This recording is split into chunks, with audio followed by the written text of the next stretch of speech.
अगर गुरु के वचनों में विश्वास हो तो बिना नाम के भी कल्याण हो जाता है, ऐसे साधारण बोल देने पर। एक सीधा साधा गांव का भगत कभी कथा नहीं सुनता था, गाय चराता था गांव की। तो एक दिन और गोपाल जो गाय चराने वाले थे, उन्होंने कहा यार कभी तो कथा सुन लो, रात दिन पशुओं के पीछे घूमते हो, पशु बुद्धि, कभी तो कथा सुन लो। तो एक दिन सोचा दोपहर के भोजन गांव में पाएंगे जाके अपने घर में, और कथा हो रही वहीं से निकल लेंगे, जो सुन लेंगे तो सुन लेंगे। खड़े खड़े वहां चर्चा चल रही थी, जिसने मनुष्य जन्म लेकर के गुरु मंत्र नहीं लिया और नाम जब भगवान का नहीं किया, उसका जीवन मुर्दा, व्यर्थ जीवन।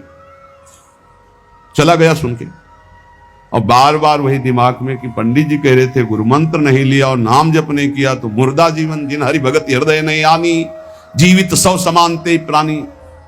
दूसरे दिन फिर गया, कहा पंडित जी आपने कल कथा में कहा था गुरु मंत्र ले लेना चाहिए, नहीं तो जीवन मुर्दा हो जाता है, बेकार जीवन रहता है। तो देव गुरु मंत्र आप, और तो हम किसी को जानते नहीं। देखा फटा पुराना कपड़ा, डंडा लिए एक चरवाहा, उनका ऐसे थोड़ी कि तुरंत ही गुरु मंत्र दे दिया जाता है। आखिरी दिन कथा के मिलना फिर दे देंगे, टाल दिया। अब वो आखिरी दिन कथा के तो दिन चढ़ावा चढ़ रहा था, तो पंडित जी ने कहा जब चलें तब ले लेना गुरु मंत्र, टाल दिया। अब वो जब आखिरी दिन के बाद हो, तो उस समय घोड़े पे बैठ सब सामान लाद के पंडित जी चलते थे, वो तो सब सामान लाद के चलने लगे। हो तो पीछे पंडित जी आप जो कह रहे थे कि गुरु मंत्र देंगे, आप गुरु मंत्र दे दीजिए। पंडित जी रबड़ी पवाई गई थी, घोड़े से उतरे, घोड़ा एक भगत के यहां खड़ा किया और लोटा लिया और भागे, क्योंकि सोच लगी थी। अब वो भगत किसान आदमी, गांव का गंवार आदमी पीछे लगे, पंडित जी अरे गुरु मंत्र दे दो, कितने दिन से टहला रहे हो आप। अरे उनका प्यार मतलब सोच का पैसा, तू गुरु मंत्र की बात कर। अब वो पीछे लगा कि अब हम नहीं जाने वाले, आपने सब सामान लाद ली थी, भगवान की कृपा कहो कि आपको सोच लगी आई, नहीं तो आप हमको तो गुरु मंत्र ही नहीं देते, हम आपको नाम पर विश्वास की बात। पंडित जी तो दांत गपोचन, जय गुरुदेव, जय गुरु, वो दबकाए है दांत गपोचन, एकदम मूर्ख आदमी, तो सोच तो। वो प्रणाम कर लिया, जय गुरुदेव, धत गपोचन, धत गपोचन, जपना न राधा न कृष्ण न राम न हरि। घर आया, बोले आज से गाय चराना बंद। बोले क्यों? बोले गुरु मंत्र मिल गया, अब हम भजन करेंगे, हमारा जीवन मुर्दा नहीं रहेगा, अब जीवन सार्थक रहेगा। और मेहनत करने वाला आदमी, गाय चराने वाला आदमी, अब शुरू हो गया बैठ के धत गपोचन, धत गपोचन। अब इसमें ना कोई भगवान नाम है, ना कोई मंत्र है, ना प्रणव है, ना नमो नमः, कुछ नहीं। गांव के लोग, घर के लोग बोले कि यार 50 गाय चराता था, पता नहीं कौन सा हम लोगों का पाप उदय हुआ कि कह दिया कि कथा सुन लेना। अब वो गाय चराना भी छोड़ दिया, गपोचन शुरू हो गया। अब उसकी ऐसी लगन लगी, सहज सरल भोले जो होते हैं ना, हरिवंश महाप्रभु कह रहे हैं, मुनि मन ध्यान धरत नहीं पावत, करत विनोद संग बालक भट, दास अनन्य भजन रस कारण, जैसे हित हरिवंश प्रगट लीलान। लालजू महाराज बड़े बड़े मुनियों के ध्यान में नहीं आने वाले, बड़े विनोदी। रुक्मिणी जी से कहा तैयार हो, भगत के दर्शन करने चलना है।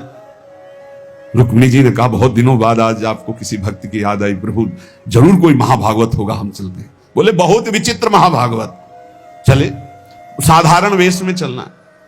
जब गांव में गए, उस भगवान तो सर्वज्ञ ही है, उसके घर के दरवाजे में बैठ गए और रुक्मिणी जी से कहा कि पहले तुम मिल के आओ भगत के, फिर हम मिलेंगे।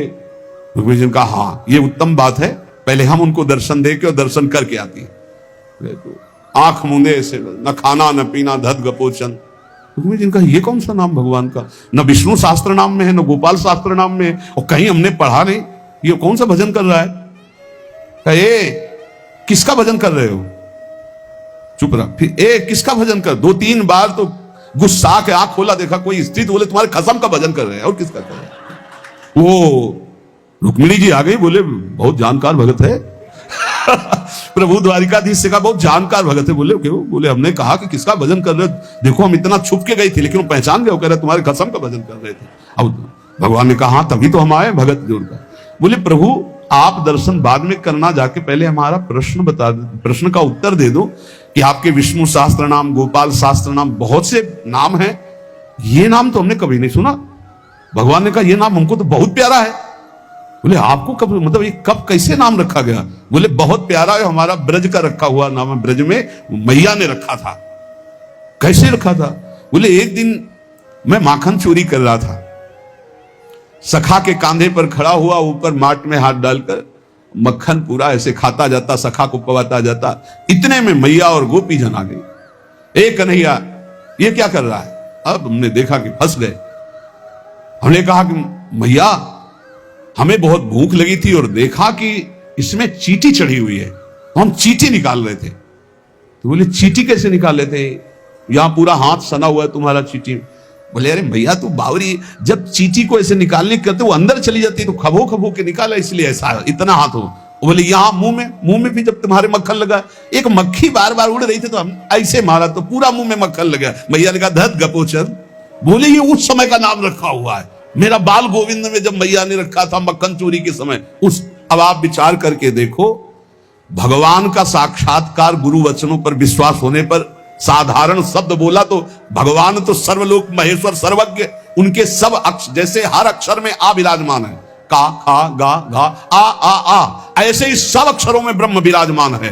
फिर राधा नाम तो स्वयं हरि जपते हैं और राधा नाम तो परम प्रेममय है और बड़ा गुही है। विश्वास करके जब वो धदगपोचन जपा तो रुक्मिणी द्वारिकाधीश भगवान दर्शन देने आ गए, और तुम विश्वास करके राधा राधा जपोगे तुम्हें नहीं प्राप्त हो जाएगा? अरे यही राधा स्वयं भगवान हरि जपते हैं। इसलिए पहला जीवन का चरम लक्ष्य भगवत प्रेम, भगवत प्राप्ति।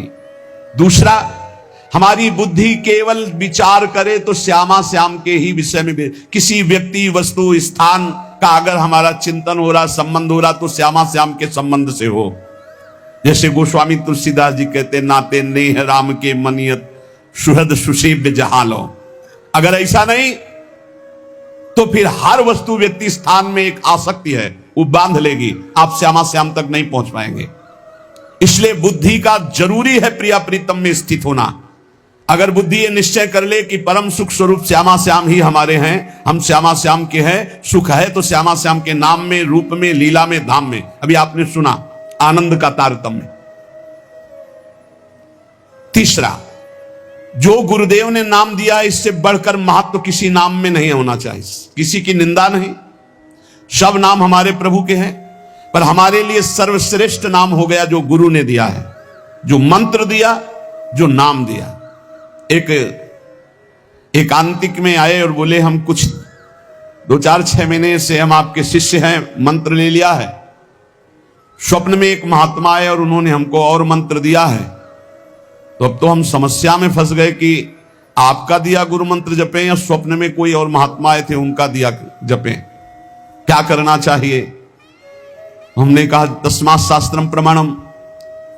जब सप्तऋषि जी आए, स्वप्न में नहीं, सीधे साक्षात आए पार्वती जी के पास और कहा ये किसके लिए तपस्या कर रहे हो? महादेव जी के लिए। महादेव जी में क्या है, चलो हम तुम्हें भगवान नारायण को पति रूप में, भगवान विष्णु वैकुंठाधिपति अपार वैभव, उनको।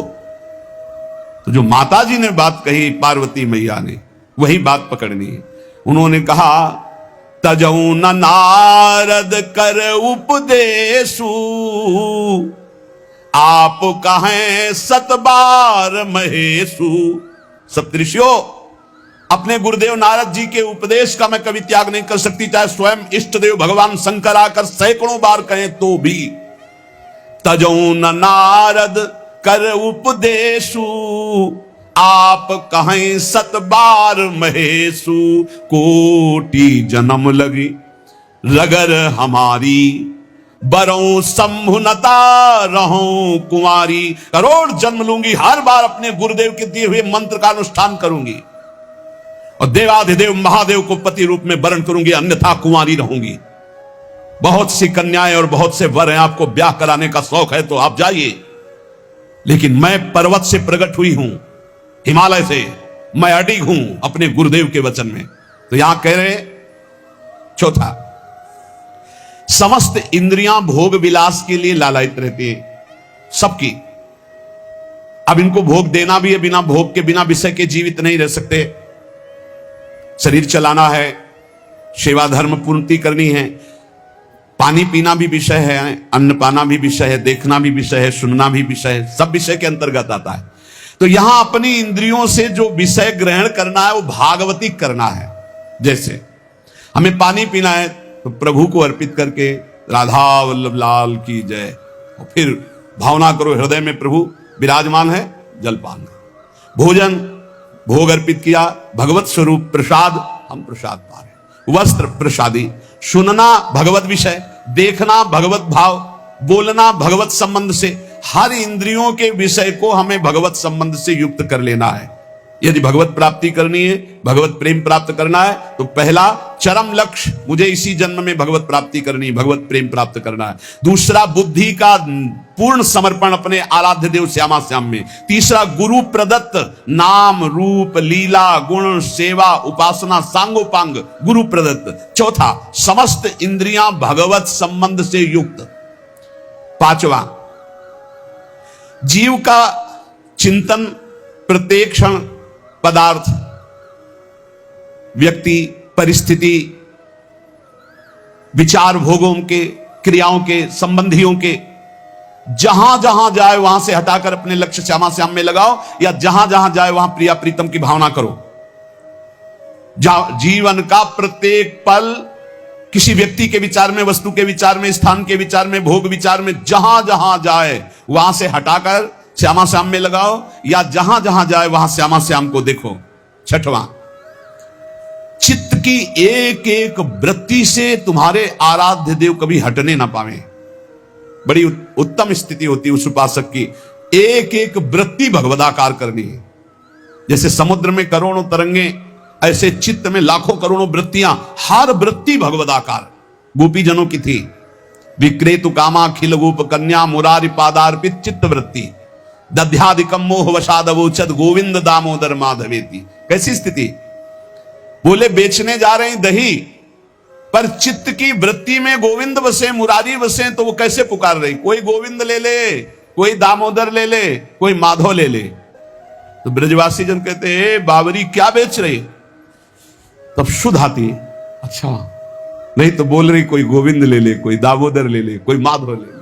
विक्रेत कामा खिल गोप कन्या मुरारी पादार्पित चित्तवृत्ति दध्यादिकम, बेचना है दही और बोल रही कोई गोविंद ले ले, दामोदर ले ले, माधव ले ले। चित्त की एक एक वृत्ति श्यामा श्याम में अर्पित। सातवां, कहीं भी आसक्ति न हो, सारी की सारी आसक्ति, सारी की सारी ममता केवल एक युगल सरकार में। बहुत सुख मिलता है, अपार सुख मिलता है। जिससे प्यार होता है, अपनापन होता है, उसकी बात सुनने में सुख मिलता है। अरे वो दिशा अच्छी लगती है, वो दिशा अच्छी लगती है, जिधर अपना प्यारा बसता है ना, वो दिशा अच्छी लगती है। उधर से आई हुई वायु ऐसा लगता है प्यारे का आलिंगन हो रहा है, अभी वो प्रेम जागृत नहीं हुआ, इसलिए उस एरिया को कोई आ जाए, अच्छा आप उधर से आए, जहां अपना प्यारा बसता है उस क्षेत्र का कोई आ जाए तो ऐसा लगता है प्यारा मिल गया। उधर की वायु आ जाए तो प्यारा है।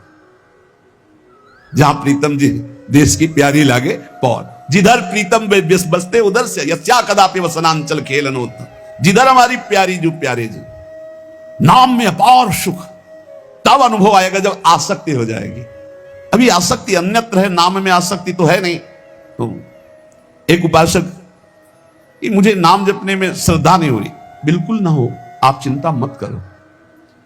भाव शब्द समझिए, कुभाव अनख आलसहु, नाम जपत मंगल दिशि दसहु।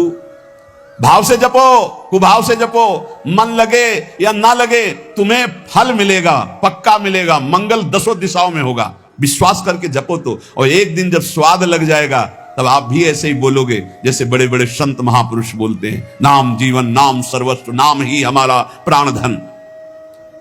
आठवां, जीवन में राग द्वेष न रह जाए। बड़ा खतरनाक है ये राग द्वेष। अगर किसी से राग है तो बड़ा सूक्ष्म होता है राग का धागा, और वो जब हमारे ऊपर संकट आएगी, विपत्ति आएगी, या तो वो धागा दिखाई देता कि अभी वो है ना, द्रौपदी जी को पहले श्री कृष्ण याद नहीं आए, 5 महारथी पति है अतिरथी वो याद आए, फिर भीष्मादि याद आए, फिर अपनी भुजाओं का बल, फिर दांतों का बल, और जब निर्बल तब महाबल। सुनेरी मैंने निर्बल के बल राम, महाबल प्रभु श्री कृष्ण का तब जागृत हुआ। ये राग बहुत खतरनाक है, किसी से राग ना करें। यही राग जब प्रियालाल के चरणों में अर्पित हो जाता है तो अनुराग कहलाता है। जब शरीर भोग, शरीर संबंधी, यही बहुत फंसा वाला जन्म मरण चक्र का मूल यही राग है। और जब इसमें बाधा पड़ती तो द्वेष हो जाता है। द्वेष बहुत खतरनाक है। भजन कर रहे हैं, कई वर्ष पहले किसी ने कुछ कहा, याद आ गया और जलने लगा हृदय, उसकी पूरी सामने झांकी है, भजन कर रहे हैं प्रभु का और झांकी है उस द्वेष जिससे हुआ है और हृदय जलने लगा। या कभी वो सामने पड़ गया तो देखकर जल। द्वेष ना होने पावे अजात शत्रु ते सदा, भक्त अजात शत्रु होता, एक भी पूरा सृष्टि में शत्रु ना होने पावे। 9, प्रत्येक परिस्थिति में अपने आराध्य देव के द्वारा दिया गया मंगल विधान है ऐसा मानना। एक बार हमने सुना था, उस समय किडनी का रोग प्रकाशित नहीं हुआ था, कि असाध्य रोग भगवान की विशेष कृपा से प्राप्त होता है। तो साधन पर उस समय जोर था, तो डर लगा कि असाध्य रोग कृपा कैसे हो सकती है, ना साधन में बैठ सकते हैं, पीड़ा रहती होगी तो भजन भी नहीं हो सकता, तो ये कृपा कैसे हो सकती है असाध्य रोग। लेकिन सच्ची आपसे कहते हैं, साधना हो रही थी भगवत मार्ग में जैसा कुछ, लेकिन शरणागति में कमी थी, क्योंकि साधन पक्ष में विश्वास बहुत जोर का था। शास्त्र प्रमाणित साधन के बल से भगवत प्राप्ति पर विश्वास हमें था। कृपा शब्द का हमारा कोई परिचय नहीं था, कृपा शब्द से हमारा कोई परिचय नहीं था। पक्का समझ लीजिए, क्या कृपा शब्द, ये तो शब्द ही नहीं था, बस साधन शब्द से परिचय था। अपनी इंद्रियों को बस में करो, मन का निग्रह करो और भगवान का निरंतर भजन करके परम पद प्राप्त करो। हर समय अपने साधन में लगे रहो। जब किडनी फेल हुई, साधन शब्द हटा, अब हाहाकार मच गया अहंकार में। अब क्या, फिर जो अहंकार शरणागत हुआ, फिर बात बन गई, जो करोड़ों जन्मों की साधना से नहीं बनती, वो इस असाध्य रोग ने काम बना दिया। कह रहे हैं कि प्रत्येक परिस्थिति में पूर्ण कृपा, पूर्ण मंगल विधान देखना, ये 9वां सूत्र है। जैसी भी परिस्थिति आवे, चाहे जितना विकराल रूप लेकर के आ जाए परिस्थिति, कृपा ही कृपा, कृपा ही कृपा, सच्ची मानना, परिणाम में देखना बड़ा मंगल और बड़ी कृपा होगी। 10वां, प्रेम प्राप्ति के मार्ग के पथिक का जीवन बड़ा विनयमय, बड़ा विनम्र, बड़ा संयमी, सदाचारपूर्ण, त्यागमय और शांत सुख स्वरूप। प्रेमी महात्मा का ये स्वरूप, बड़ा विनम्र जीवन, बड़ा विनयमय जीवन, बड़ा संयमित जीवन, सदाचारपूर्ण और त्याग रूप। त्याग की चेष्टा नहीं, वो त्याग रूप ही है। प्रभु के सिवा उसे कुछ अच्छा नहीं लगता। कुटुंब देहते जाए छूटी सब ही विधि ना तो। और अद्भुत शांति, अद्भुत शांति, कोई भी द्वंद आ जाए उसे अशांत नहीं कर सकता। 11वां, श्री राधा माधव के नित्य नूतन परमानंद प्रदान करने वाले